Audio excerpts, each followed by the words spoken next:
Thanks for tuning in to Men for the Win, a podcast hosted by David Kufis and Dan Thompson, two avid fans who appreciate well-played baseball, especially when it's done by the Twins. Men for the Win is sponsored by the Gran Group with Edina Realty. Are you looking to purchase a new home in the Twin Cities area? Or perhaps you're trying to sell your current home? Whether you're upsizing or downsizing, the Gran Group with Edina Realty will meet all of your housing needs. Contact the Gran Group by emailing thegran, G-R-A-N, group at edinarealty.com or call them by phone at 612-817-8751. The Gran Group with Edina Realty, three-time Minneapolis-St. Paul Magazine Super Agent Award winners.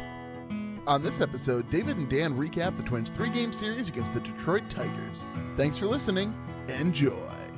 Thanks for tuning in to Men for the Win. My name is David Kufis. With me, as always, is Dan Thompson. The Twins take 2 of 3 at home from the mighty, mighty Detroit Tigers. What are you shaking your head at me for? I'm disappointed in this series. You said mighty, mighty, and I'm not feeling good about this, David. It's going to be a theme today. This was brutal, David. This was brutal. Sorry. I don't know. Dan, you seem just sorrowful. Like, even before we started recording, I was like, Dan just doesn't seem his upbeat self. It's one game, Dan, to the Tigers, who, by all accounts, preseason polling, Dan, had them winning the division in some circumstances. But they're not. They're 15 and 35, or feels like they're 15 and 28 now. But no, this should have been a sweep. And now they're going and playing the Royals, and who knows what's going to happen next. Honestly, I don't know how to handle this. You know what? We're going to be okay. But the Twins are still on top of the division. We're waiting on the White Sox game to finish as we record. But the Twins are 10 games over 500. I love that. The White Sox are at 500. That's fine. They're still going to be ahead by the end of the weekend. But I wish this was a sweep. Well, do you remember last season when I said it's always really exciting when the record is within the tens place of each other? You know? And now it's like the opposite, right? But by winning, they're not within that many games to get back to 500, and they're that much above 500. It's magic. It is. So let's focus on that. I'm okay. But let's move into the series recap. Series recap. Game 1 here, Dan. This one started off with a bang. So my guy, Max Kepler, who I took for Puckett's picks, gets up to the plate, bases loaded. And here's the thing. I'm at the park with my kid at this point, so I'm watching the game on delay. So I'm not listening. I don't have anything happening here. So I just get a text and I check on my phone, and all I see is from Hogs, "I hate you, David." That's all I see. Well, that's a text you get pretty frequently from Hogs, isn't it? Just, casually. Fair, yes. This one I did connect the dots, though, in my head. I said, I bet Kepler did something good. And he did, and it was a crucial hit. It was the only hit the Twins really got early in this game. They take that 4-0 lead in the first, but the Tigers chip away one run at a time, and that sets up a dramatic ninth inning with a very non-dramatic finish, I would say. Very much so. Like, we talk about these walk-off hits, whatever, where they're celebrating them like they've just won a postseason series. This was very weak. Runners on first and third. Urshela is up. There's one out, and he hits a dribbler. Not even a dribbler. I mean, there was a little bit of speed on it, but he hits it to the shortstop. Shortstop can't make the play, and the Twins win it 5-4. I tell you, though, I think if Baez is playing in a normal position there and not infield in, I think that's probably a double play ball, because Urshela doesn't run that great. So once again, the infield in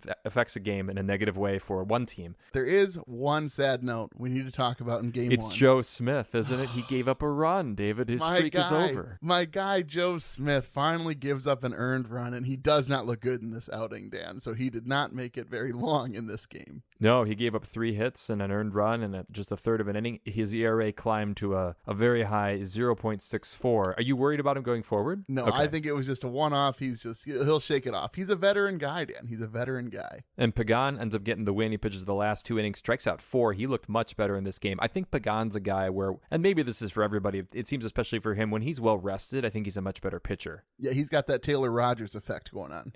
He does. Well, let's look at game 2. The Twins, they win this one, but this one again I never felt comfortable in this game here. The Twins win it 2-0. They score in the second and the third, and then it's just tense, I felt like, the rest of the game. Very much so, but the big standout here obviously is Sonny Gray. 7 innings pitched, 10 strikeouts, Dan Thompson. So Gray either tied or has the longest outing for a Twins pitcher this season. But the thing is, Dan, most of these games, oftentimes when you're watching more closely during the offensive side of the ball, right? When the Twins are at the plate, that's when you're really paying the most attention. But in this one, I got to tell you, Dan, 5th, 6th, 7th inning, I was tuning in really just to watch Sonny Gray pitch. My favorite part, too, he only has the one walk. He's got 4 hits, and it wasn't like he was laboring. He threw 95 pitches. It wasn't like he got even over 100 there to pitch the 7th. And again, this sets up the bullpen to be able to, I should say, it resets the bullpen, right? Because then Duffy and Duran come in. They each have an inning. Gosh, if they could get 1 or 2 of these every turn in the rotation, just think what that does for the bullpen. 95 pitches, Dan. And really, we don't see guys pitching that much. Rocco pulls them before they get to that level.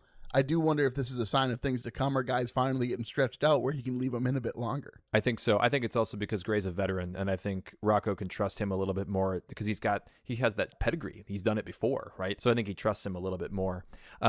I was, though, disappointed in this game the Twins weren't able to stretch that lead anymore. They were 0 for 6 with runners in scoring position, and it just felt like they just kind of kept squandering chances. I never felt comfortable. No, yes, it was definitely a sort of edge of your seat type game. One other note here, too. Buxton didn't look good all series, but at this point in the series in Game 2, he was on an 0 for 21 slump. However, he did have a pretty remarkable play in center field. A big diving catch to his left was pretty great. He's great out there in center, and it was just encouraging that he played all the games. You know, we were texting a little bit before. I was surprised that he was even DHing in Game 3. I thought he was going to sit. And then the other note from this game, I had to bring it up, Dan. Bring it up. Strikes again, Dan. Watkins strikes again, sending Urshela home for absolutely no reason. So it's bottom 4th, 2nd and 3rd, 1 out, fly ball hit to short center. And really, really short center. You're up 2 runs at this point. There's only 1 out. What on earth are you doing sending the guy when you have 2nd and 3rd? And he gets thrown out, ends the inning. It was just terrible, Dan. Well, and that wasn't Buxton going to be the next batter up in that situation, too? Yes. So there's an opportunity here for Buxton to hopefully get out of his slump with guys on base, with runners in scoring position. But I will say this, David. Was Watkins' confidence not a little bit up from sending Kepler earlier in the game where he scored from first on a single? Was Watkins riding high? Could have been. He's just got that high. He's like, I'm sending them every single time, Dan Thompson. I'm sending them every single time. Well, because on the TV cast, the guys were saying how, hey, look, Javier Baez was pointing him to go to second. And everybody Tommy Watkins looks brilliant here, right? Like he's reading the fielders. Like it was Torrey Hunter doing the commentary. And it's like Watkins had slipped him a 20 or something like that. They're related somehow. You find out that he's like, Hunter married the guy's niece or something. He's like, you find out they're related. Isn't Baez related to Eddie Rosario then? I think they yes, there's some that way too. Yes, there's a connection there, certainly. So anyway, long story short, Watkins makes a mistake, doesn't end up hurting the Twins because Gray had such a good start and Duffy and Duran pitched so well. But maybe it would have been a little less tense, Dan. It would have been a little less tense. Let's go to Game 3. Tense. Talking about tense, David.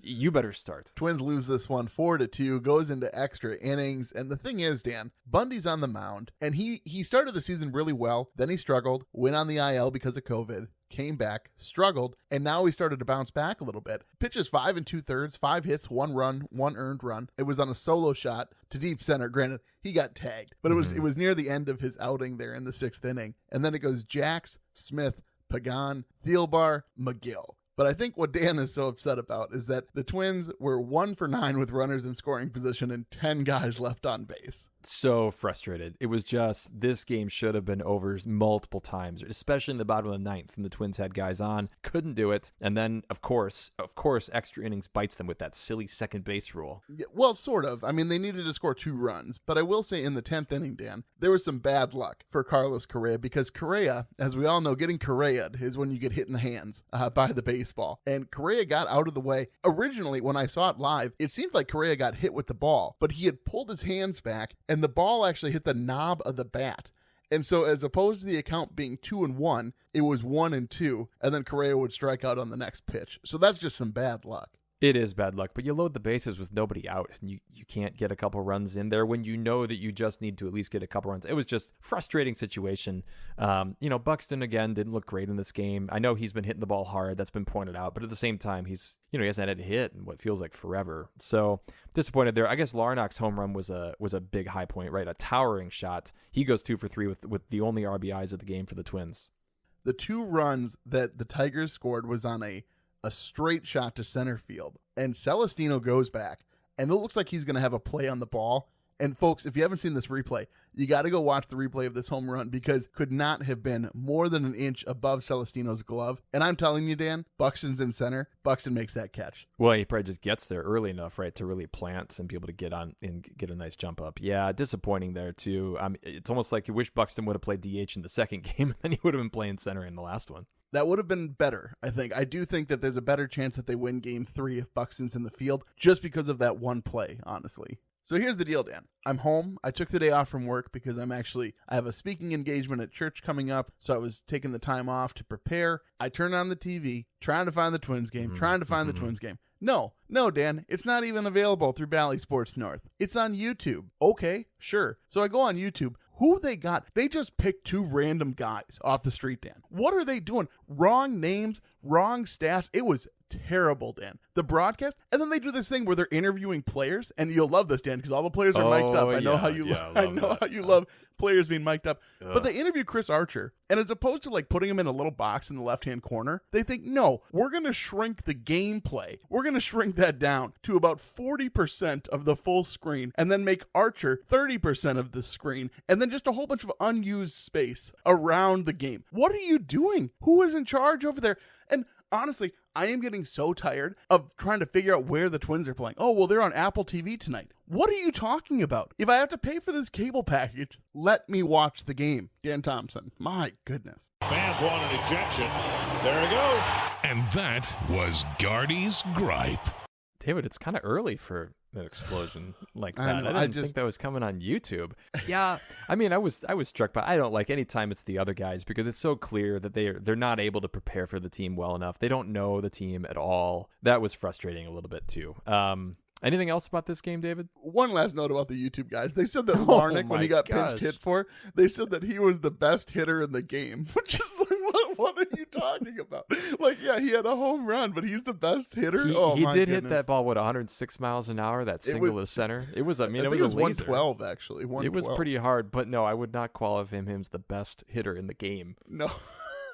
Anyway, and I should note the Tigers did waste a lot of opportunities in this game too. I mean, they had every chance really in this series. They actually played pretty well. They just didn't have clutch hits either. But they were 1 for 7 with runners in scoring position, and they also left 10 on. So I guess equal opportunity here in terms of squandering chances.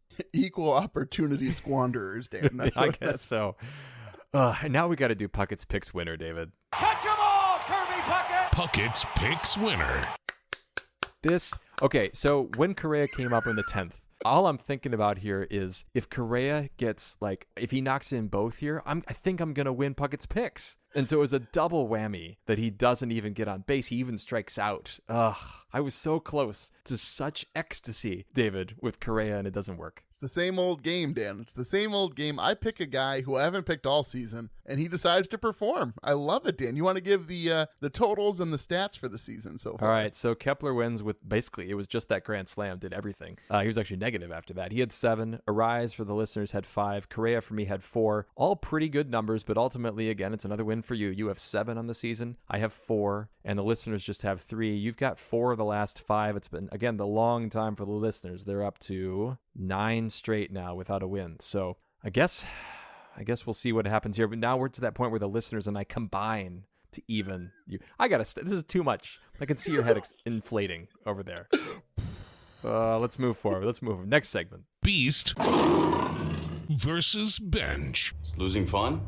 Is losing fun? And here's the thing, David. Now I have to talk about your guy again because I don't know who else. I'm going to go with Kepler. He's got to be my beast. He has the biggest hit of the series. He was the most consistent guy. I mean, great series. Yeah, good series for Kepler. I'm going to go with Urshela, actually. He had a very good series as well. And I maybe am picking him because I sort of feel for him after having to run home when he probably knew internally this is a bad idea. Like, he probably turned to Watkins and he's what are you doing? this isn't a good idea. Are you sure? Do you see where the ball was hit? Do you see that? Like I don't think I should be going right I'm not Byron Buxton.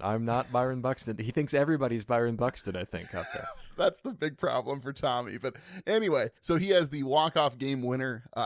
Again, terrible walk-off hit, but he did what needed to be done. The rest of the series, he had a couple of hits as well, played solid at third base. So I'm going to give it to Urshela.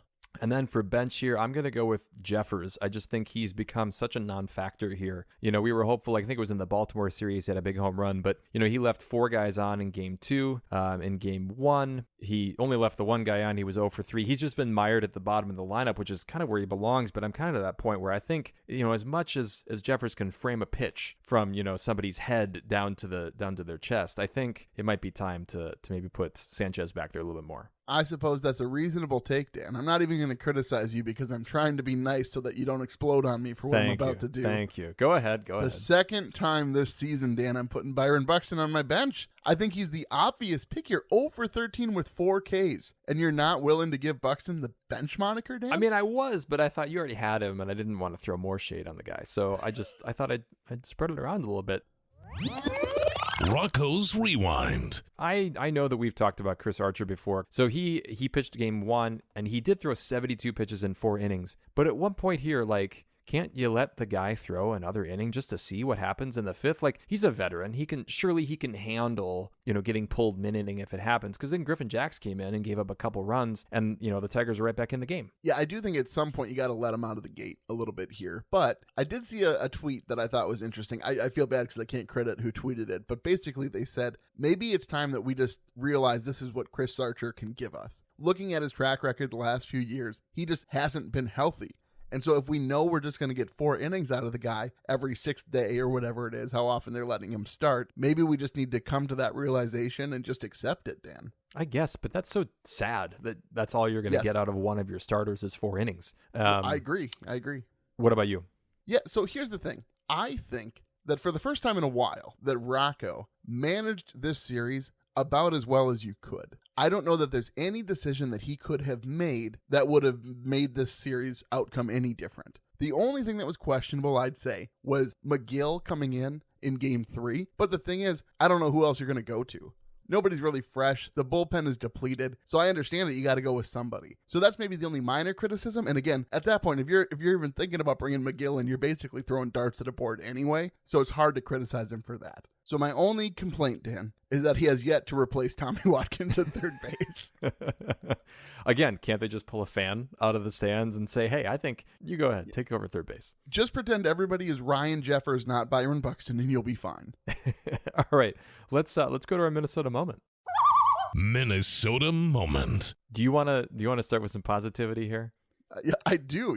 It's fun to have the negative Minnesota moments out of you, Dan. Again, I don't know what it is. Maybe you had one too many beers prior to the podcast that you just are in the doldrums, or anyway, I will go first then. Okay, so I'm going to say that the bottom of the 10th with the bases loaded and nobody out, and you get no runs, and you've got some of your best hitters up, and you can't move them against the Tigers of all teams, David. The Tigers.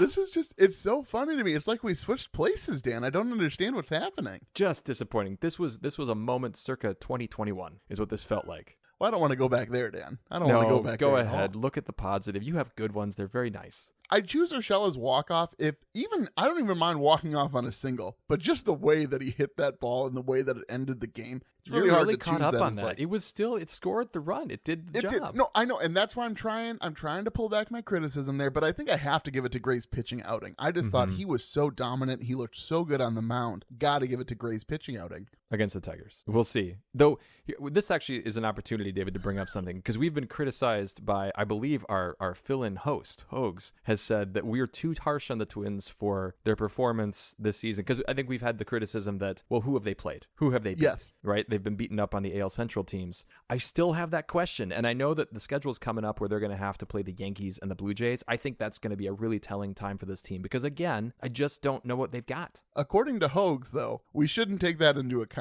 He's convinced that the Dodgers series doesn't count because they're the NL, and the Astros. I don't know how that doesn't count. It counts the same in the standings. Anyway, well, let's go to our musings. We got some injury questions. I just don't know how it can get any better. Mauer's musings. I'll start here because I think that my musing is less certain than yours, if that makes sense. Seems a little bit less likely. But my question, Dan, do you think that Buxton is going to turn it around from this slump? Or do you think any day now we're going to get that notice that, hey, we're actually going to move Buxton to the IL because he's been dealing with something that's making him ineffective? Well, it's so hard because, what he said post-game, what he told reporters is that, he seems to be okay. or at least good enough to play, that he feels confident, that he wants to play, he wants to contribute to the team. He's not thinking too much about the knee. But again, we've heard these things from Buxton before, and then at some point somebody else says, hey, we better sit you down. But I think the fact that he played 3 games in a row here, that's a break from how they've been using him. I think he's going to continue to play, though I would be surprised if he plays game 1 here against the Royals. Yeah, you got to think he gets a day off. I might even just give him 2 off here just for a good reset, and then hopefully he can still finish the series strong. Well, here's to hoping. What do you got for us, Dan? I was surprised that Polanco didn't play in the game 3 here after taking the game 2 off. And, apparently his ankle is a little bit sore, but that's a little worrisome. He's had that injury in the past. And I wonder, are they going to start treating him a little bit like Buxton here to try to keep him on the field? Or is he maybe going to have an IL stint here in the future? It's sad because he has been so durable outside of the 2019 season, I think, where he really struggled. He has been so durable. He's been on the field all the time. So it'd be really, really sad if he has to take some time away to get that ankle healed back up. But here's the thing. If he does perhaps have to go to the injured list, do we see Royce Lewis come back? Immediately. It's not even a question. I mean, they might call Lewis before they tell Polanco. They'd be like, hey, here's the deal, man. You're going to play second base, though. I think he could make that transition. That seems to be okay. What is he? Has he played all 8 positions now, aside from pitcher down at AAA? I don't know. It is funny, though, that every day, Dan, the tweets keep coming what position Royce Lewis has been playing at. Good. I hope to see him soon. But here's the thing. Also, at the same time with that discussion, is it fair to displace somebody like Gio Urshela, who's actually been playing very well at third base, who's been swinging really well? You can't replace Polanco. You can't replace Correa. And right now, the way Larnach is swinging in the left, at some point, how can you even justify putting him into the lineup over those guys? No, well, and you didn't even mention Arise. No, because he's a staple over there. You do not move Luis Arise. You agree? Well, we kind of talked about everything. I don't really have anything else to say. I'm sorry, Dan. So you agree with me, David. All right. Let's move forward before you have a chance to I don't disagree. know what I'm agreeing to, but Let's go forward. Series grades. Series grades. David, I do wonder, are you paying attention in this podcast anymore here? I'm here. I promise. All right. Go ahead with your grade. Yeah, so I'm going to give him a B- because, Dan, I've been getting criticized for my sharp grading. I received a text. Again, Hogs is being far too prominent in this podcast, Dan. So I get a text from Hogs, who hurt you? A C+ for winning 2 out of 3. So just for Hogs. And because I do think they did pretty well in this series, I'm giving them a B-. They won 2 of 3. And yes, they could have won the 3rd game, but I understand that there were some extenuating circumstances, a couple of bad bounces. So I'm going to give them a B- on the series, Dan. I have 2 reasons to be positive about this team, and it's Max Kepler's grand slam, and it's Sonny Gray's performance. And aside from that, I'm disappointed. So I went with a C, because I think against the Tigers at home, you should blow them out and win 2 of 3, or you should just finish the dang sweep. If we get people listening to this episode who haven't listened before, Dan, they are going to have a very, very rough time adjusting to what the podcast is normally like. Because, folks, just so you know, I am typically far more curmudgeonly than Dan Thompson. And this episode, again, I don't know what the deal is. I'm just in a good place, I guess, Dan, mentally tonight. And last week, as I listened back, I was really pro-Royals in that podcast. I felt so bad for them, apparently, and I didn't feel that bad. I would have thought that you were a closet Royals fan. Oh my gosh. I felt the same way. I'm like, man, if Dan says one more thing about feeling bad for the Royals, but aren't we all closet Royal fans? Like, who's sad when the Royals win? Like, aside from when they beat the Twins. That's true. I mean, yeah, nobody's 2015 was a good year though for that Kansas City, Dan. Oh, all right. Let's move forward to Herbie's headline. I don't know, Jack. It looked like Herbeck pulled him off the bag. Herbie's headlines.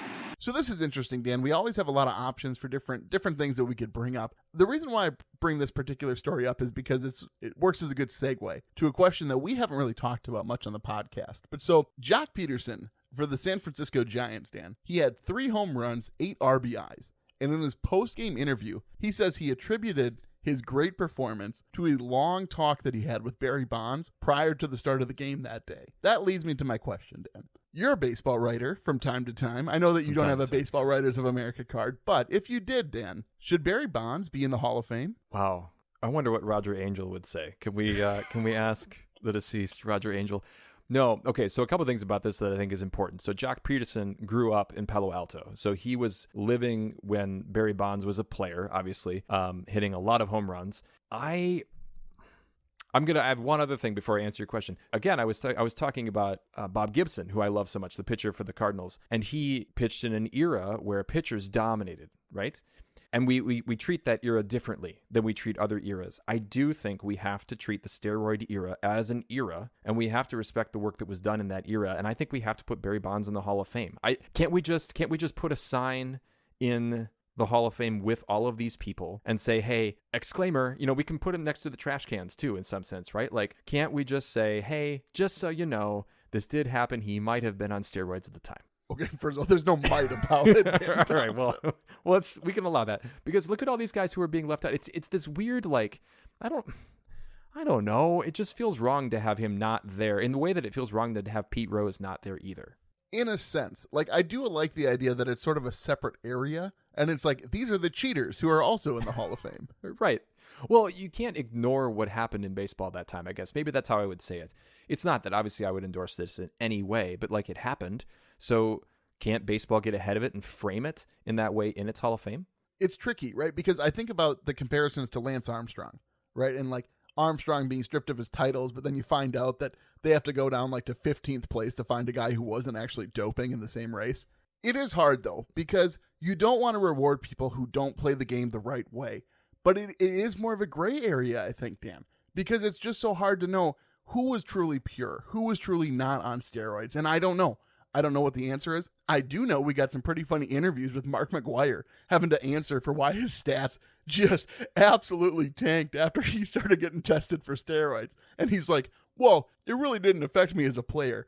You went down in every statistical category pretty dramatically. I'm pretty sure it did impact your performance as a player. I was a big Brett Boone fan for those couple months when he was a Twins player in 2005, and I fell for that too. Yeah, 40-something home runs, Brett. Yeah, right.